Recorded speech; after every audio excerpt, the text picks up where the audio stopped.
Kembali lagi bersama kami. Kali ini KPK benar-benar tidak main-main dalam menangani kasus korupsi dan mengumpulkan bukti sebanyak-banyaknya untuk menjerat para pelaku korupsi, para pelaku suap yang memang selalu bermain kata yang tujuannya untuk menghindari hukum di Indonesia.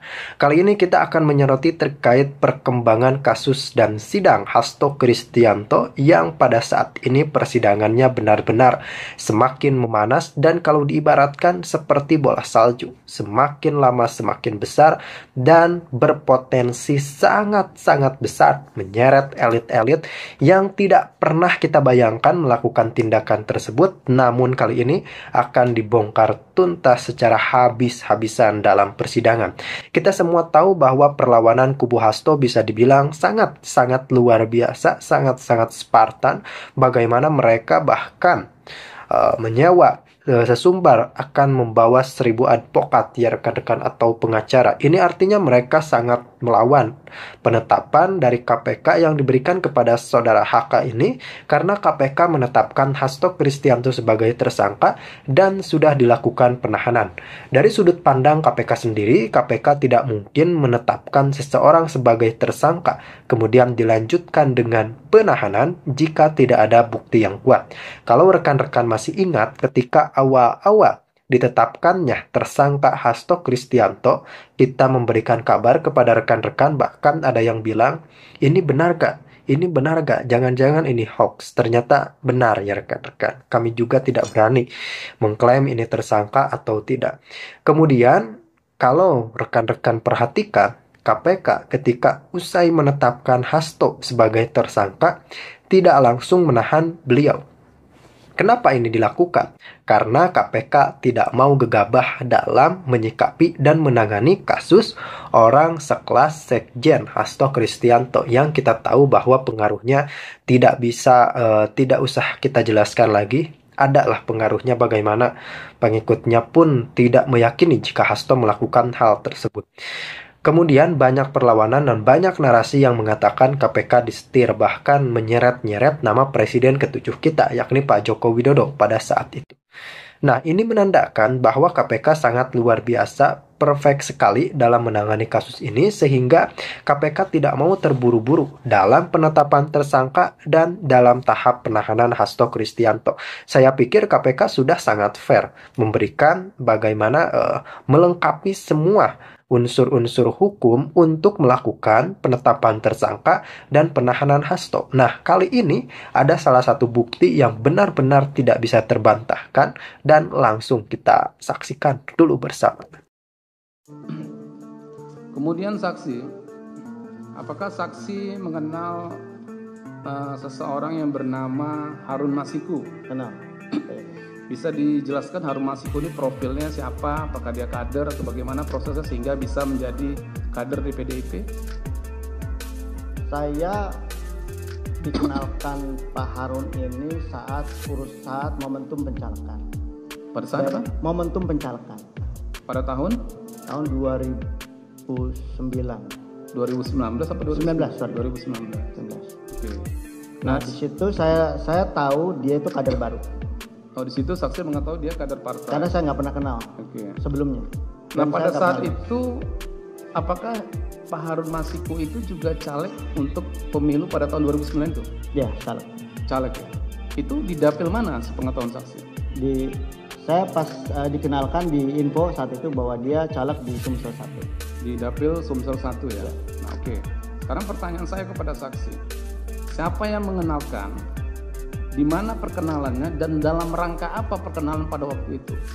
Yang memperkenalkan saya itu Doni, saudara Doni. Doni Tri Istiqomah. Ya. Nah, apa yang disampaikan Doni Tri Istiqomah sehingga saksi harus dikenalkan dengan Harun Masiku?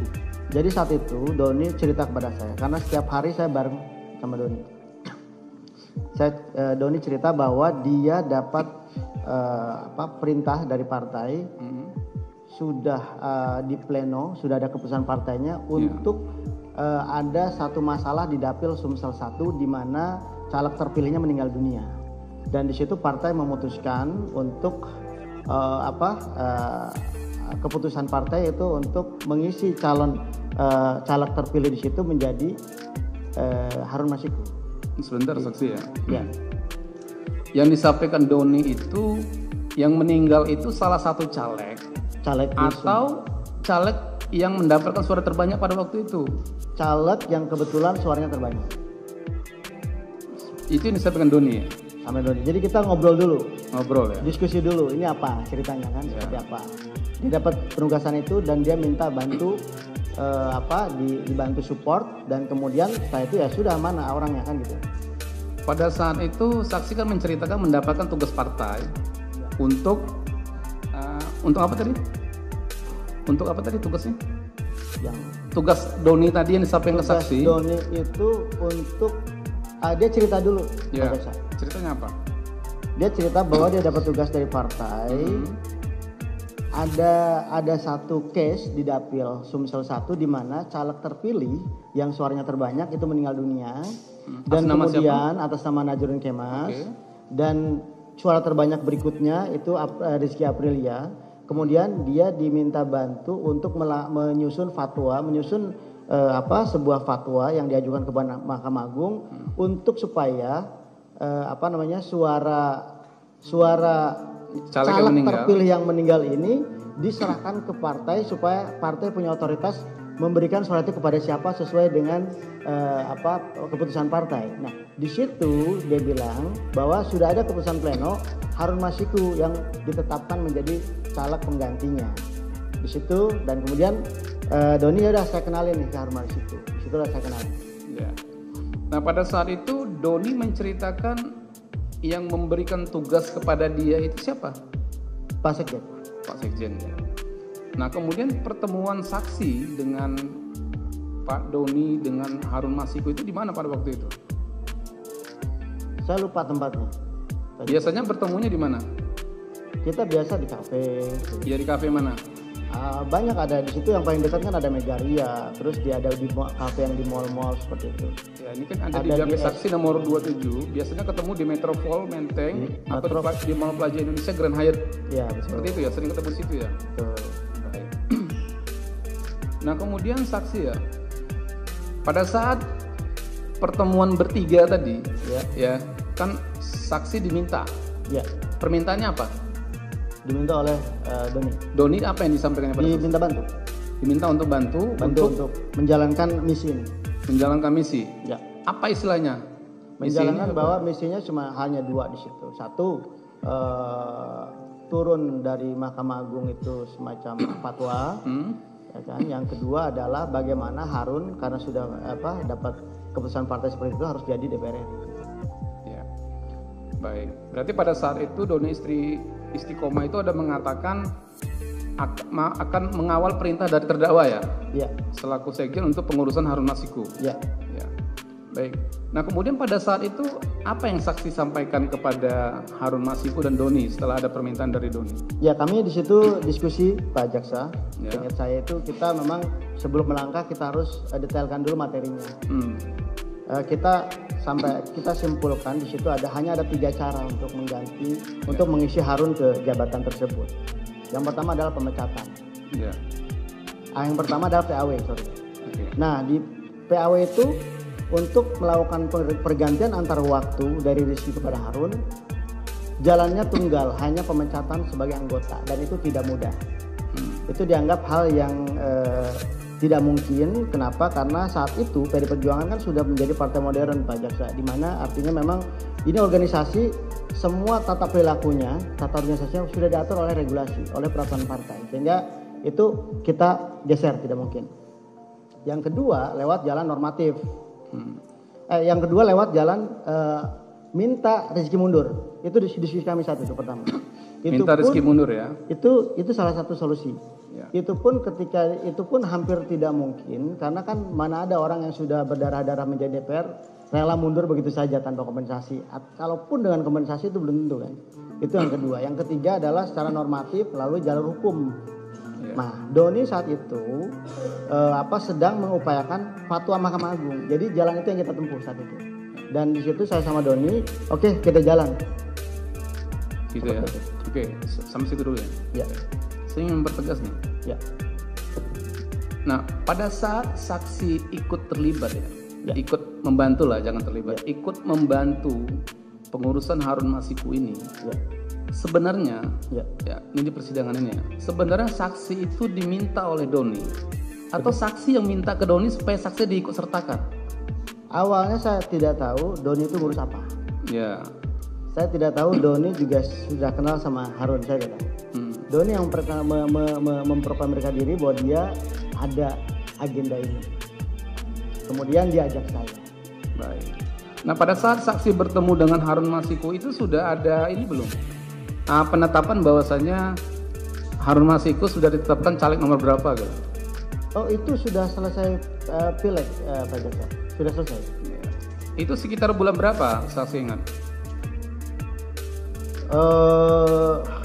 September mungkin kita itu. Oke.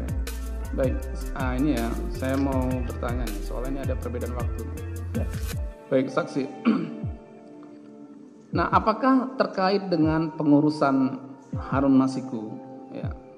Saksi pernah dipanggil oleh terdakwa untuk mendapatkan arahan terkait dengan urusan Harun Masiku ini? Ya. Itu kapan? Izin Pak Jaksa, kalau waktu saya tidak ingat. Cuman seingat saya hari itu saya dibawa sama Doni ke kantor aspirasi. Di situ saya ketemu Pak Sekjen untuk ditegaskan bahwa memang ada perintah partai untuk urusan Harun Masiku, dan saya diminta untuk mengawal kasus ini. Saya diminta bantu. Ini ada di BAP saksi nomor 42 ya. Ya. Di nomor 42, kemudian 43 juga, dan BAP nomor 31, 30 ya. Nah, di BAP ini saksi mengatakan bahwa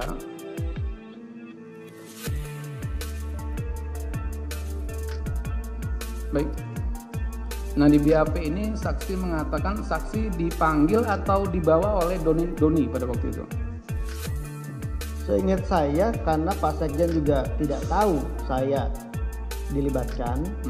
Seingat saya dipanggil, dibawa sama Doni untuk di rumah aspirasi ya? Betul. Di Jalan Sultan Syahrir nomor 12A Jakarta Pusat, benar ya? Betul. Nah, di BAP saksi nomor 42 ini saksi mengatakan di pertengahan tahun 2019. Ya, mungkin. Nah, makanya saya mau bertanya dulu nih. Duluan dipanggil oleh terdakwa atau duluan saksi bertemu Doni? Mana duluan? Doni dulu. Doni dulu. Nah, berarti ini masih di pertengahan tahun 2019. Ya. Seperti itu ya? Betul. Nah, kemudian pada saat itu apa arahan dari terdakwa kepada saksi dan Doni istri Istiqomah? Bahwa satu, saya sudah jelaskan juga di BAP bahwa ini ada keputusan partai, tolong dikawal. Bahwa seperti itu ya? Ya. Nah, saksi ada bertanya pada waktu itu, kenapa harus Harun Masiku gitu? Ada nggak? Dulu sebagai kader kita hanya menjalankan tugas ya. Baik. Nah, kemudian saksi ya, terkait dengan kronologis ya,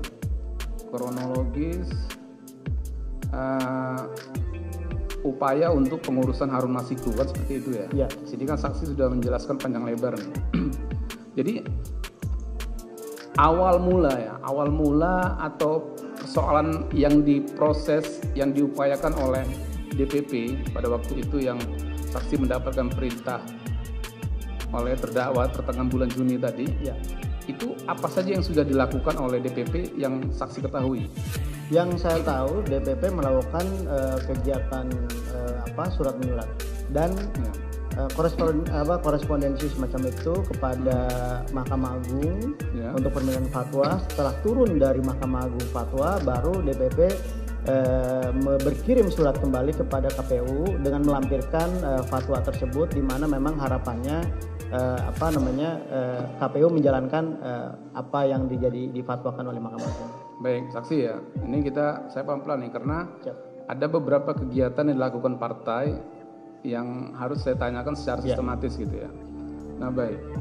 Tadi kan Doni mengatakan dia mendapat penugasan ya untuk melakukan upaya hukum ya ke Mahkamah Agung ya terkait dengan mengamankan perintah partai karena ada salah satu caleg di Dapil Sumsel 1 yang meninggal dunia senama Najarudin Kemas. Kan seperti itu ya.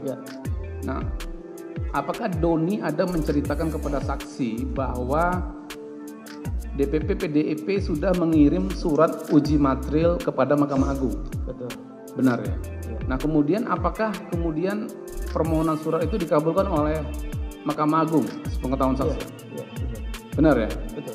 Jadi saksi ada mengetahui ada surat keputusan Mahkamah Agung seperti itu. Betul. Betul ya. Nah ini ada di BAP saksi yang mulia nomor 49. Saya bacakan suratnya yang mulia. Di BAP nomor 49 ayat 2, saksi menerangkan bahwa pada saat itu Mahkamah Agung mengeluarkan surat keputusan Mahkamah Agung nomor 57P /HUM/2019 yang berisi bahwa suara atas caleg yang meninggal dunia di Dapil 1 Sumsel seluruhnya suaranya dikembalikan kepada partai pengusung yaitu